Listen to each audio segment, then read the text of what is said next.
Ayokong matulad mo, no? Tingnan mo nga, ang losyang na itsura mo. And what? You have a very miserable and pathetic life for having a baby.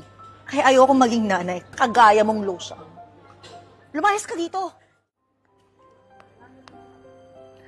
Hello po, ma'am. Welcome to Salvis. Asan ang sir mo? Ay, actually, ma'am, may meeting pa po si sir eh. Pero patapos naman na. Pero can I offer you anything po while waiting? Bigyan mo sa akin yung bestseller ninyo. Bilis! Sige po, ma'am. Hello, ma'am. Welcome to Salvis. Ano pong order niyo, ma'am? Tubig lang muna. Tsaka, okay lang bang magpa-breastfeed dito? Nagugutom na kasi yung anak ko eh. Tsaka may inaantay din kasi kami. No worries, ma'am. Wala pong problema, ma'am. Ang cute naman ng baby niyo, ma'am, no? Sige po. Kunin ko lang po yung order niyo. Balikan ko po kayo, ma'am. Thank you.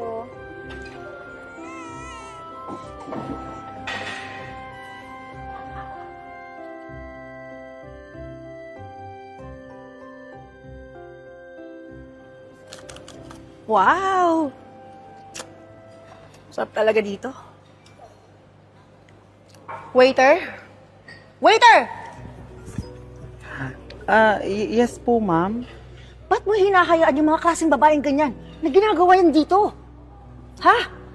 Eh, ma'am, gutom na po daw yung anak niya, ma'am. Tapos nagpaalam naman po siya na magpapa-breastfeed daw po siya, ma'am. Tanga ka ba? Ha? Ba't mo siya hinahayaan na magganyan dito? This is a public place. Di mo ba naiintindihan yun? Ha? It is very scandalous. Tignan mo, Diyos ko, nakakahiya sa mga customer. Palayasin mo. Kawawa naman po siya, ma'am. Anong nakakaawa? Sino ba siya, ha? At ikaw, sino ka ba dito? Manager ka ba? Hindi po. Yan naman pala eh. Ngayon, kung hindi mo yan palalayasin, I'll make it sure mawawalan ka ng trabaho dito. Go! Palayasin mo yan.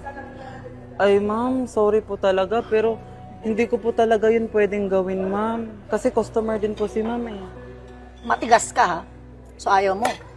Pwes, ako magpapalaya sa kanya. Bis ka nga saan?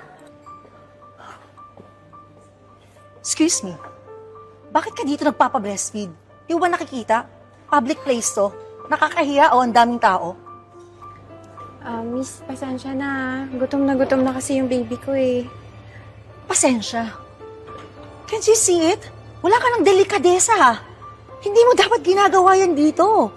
This is a public place. Ano ka ba? Dapat, hindi na babagay sa mga katulad mo magpapa-breastfeed sa public. Miss, maawa naman kayo. Kanina pa kasi iyak ng iyak yung anak ko eh. Tsaka, nagpaalam naman ako kanina sa waiter kung pwede ako dito. May inaantay lang din kasi kami. Tanga ka ba, ha? Waiting area ba to? Tapos, anong in-order mo kanina? Narinig ko, water lang, i-orderin mo, tapos dito ka tatambay? Mahiya ka naman. Para dito ka pa magkalat sa restaurant namin. Ang daming tao nakakahiya. Grabe naman po kayo magsalita. Hindi nyo lang alam kung anong nararanasan ng bilang nanay.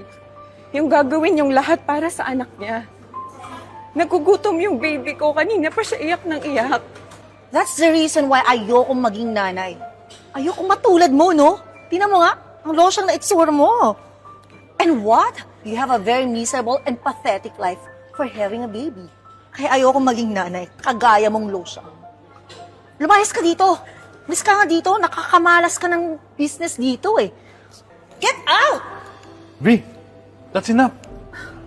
What are you doing? Ba't ka nag-iiskandalo dito? Babe, buti na lang dumating ka. Etong babaeng to nagkakalat eh. Tingnan mo nga oh, nagbe-breastfeed dito in public place. I'm just doing you a favor because you're the manager here. Ayoko masira ka dito, babe. What? What are you talking about? Wala ka na bang puso para paalisin yung mag-inang to dahil lang nagpapa-breastfeed siya? Lahat ng tao welcome sa restaurant na ito. Anong klase kang tao, V? Ikaw, na babaeng minahal ko? Eh, daig mo pang mata pobre sa inasal mo eh. At ano yung sinasabi mong ayaw mo maging ina? Alam mo, buti na lang hindi pa ako nakakapag-propose sa'yo. Because you know what? You're not that kind of a woman worth marrying for. Babe, don't say that. Aalis na lang po kami. Pasensya na po sa abala. Dapat lang. Dapat kasi kanina ka pa umalis. Nakakaabala ka na dito eh. Layas! V, stop it! No one's leaving this place. And who are you? Kuya, andito ka na pala. Boss, nandiyan na po pala kayo. Pasensya na po. Anong boss? Sinong boss? Ako lang naman ang owner ng restaurant na ito at boss ng boyfriend mo. At ang babaeng pinapaalis mo, she's none other than my sister. So technically, she's part owner of this restaurant too. Boss, ako na po ang humihingi ng pasensya sa ginawa ng girlfriend ko. Sorry po, hindi na po mauulit. Talagang di na mauulit. From what I've heard, and from now on, she's banned entering my restaurant. Wala siyang respeto sa kapwa. Hindi niya alam ang pagsasakripisyo at paghihirap ng bawat ina sa pagpapalaki ng mga anak. I pity you, Ninyo, kung itong klase ng babae mapapangasawa mo. And just a piece of advice, walang kwenta ang ganda at forma mo kung puro basura naman laman ng bunganga mo. You don't belong in this place. Get out of my property. Get out! Babe, di ko sinasadya. Sorry, baby. Patawarin mo ako, babe. Grabe ka. Nakakahiya ka. You know what?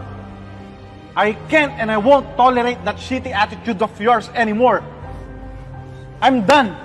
No, babe. Now, get out! Get out!